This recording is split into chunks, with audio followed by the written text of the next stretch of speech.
Hey, what's going on? I'm Nelson with Chess Vibes. Welcome to episode 3 of High Probability Opening Traps. I'm going to show you a trap you can play as white in the Blackmar-Diemer Gambit where you sacrifice your queen to get checkmate in just 7 moves. This is a trap that over 3,000 people have fallen for. Let's take a look.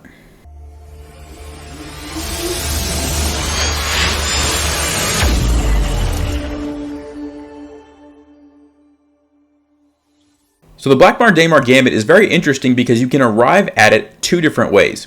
The most common way is probably d4, d5, and then you play e4.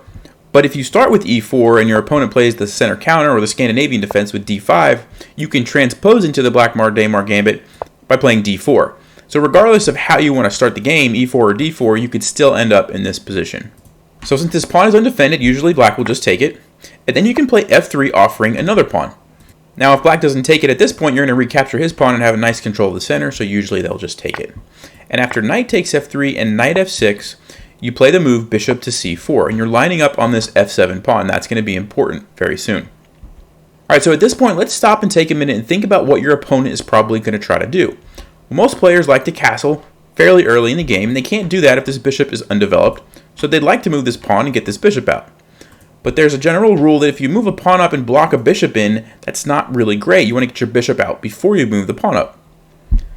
So that's why bishop f5 and bishop g4 are 2 common moves that you'll see. Now bishop f5 is actually the better move that black should play.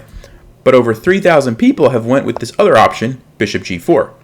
And if they do, now is where you can set a very clever trap. You play knight to e5, giving up your queen.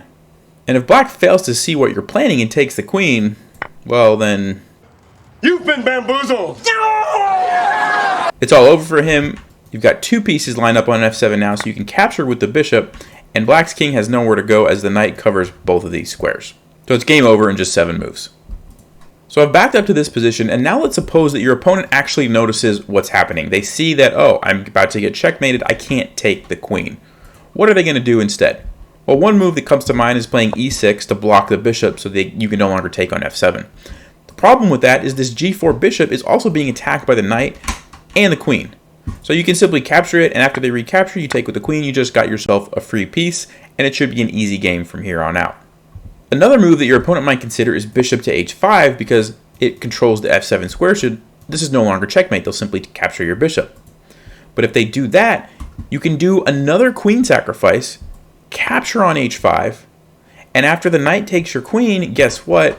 f7, yet again, checkmate. So really the only move that they can play that isn't immediately losing is bishop to e6, but that's still not great for them. You just capture it. They've got really ugly doubled pawns. Their bishop is stuck behind them.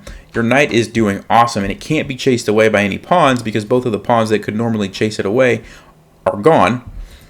So it's great. It's a great position for you, and again, should be a pretty easy game from here on out. Well, hey, I hope you enjoyed that trap. Be on the lookout for episode 4, which will be coming out very soon. But as always, thanks for watching, and take care.